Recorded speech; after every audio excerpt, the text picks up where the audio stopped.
Congressman Mike Rogers, the Republican from Brighton, is with us this morning and talking something very scary now. This message from Al-Qaeda that cells in London, Paris, and suburban Detroit should be ready for holy war and take the initiative, is what the message says, to perform the individual obligation of jihad.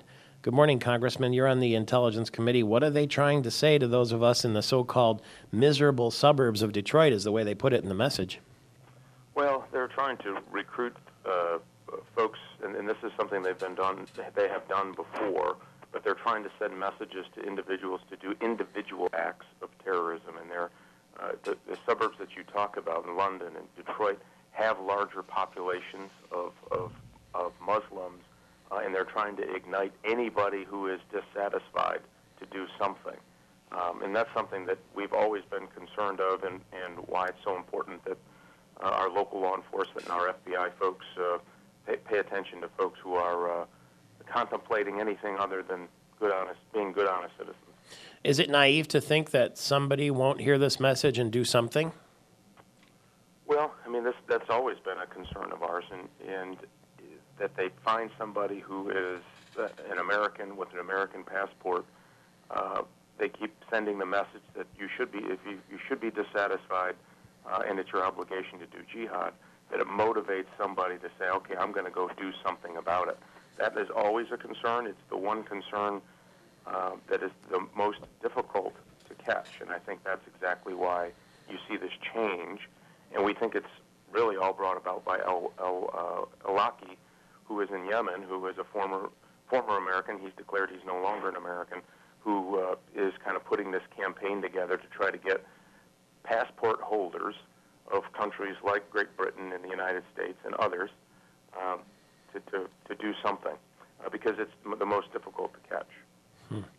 Do we know who they are, these extremists in the suburbs of Dearborn, or are they sort of known unknowns? Well, they are known unknowns to a large degree. I mean, folks here domestically are using. We're protecting civil liberties, but we're pretty aggressive about trying to figure out who fits that description, and who is and might be dissatisfied to the point where they're talking about jihad. As you can imagine, it is a very difficult thing to do. But they're diligent and diligent. They're both they're going to work. Well, they are working pretty hard to make sure that we can find those individuals that may be contemplating that.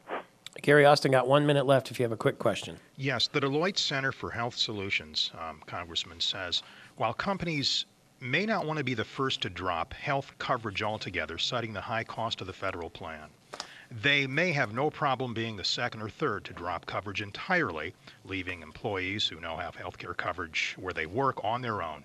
Is that a possible scenario?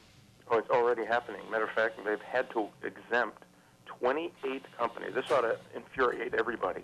28 companies got exempt from following the law because they've already said they'd have to drop health care, including a company as big as McDonald's.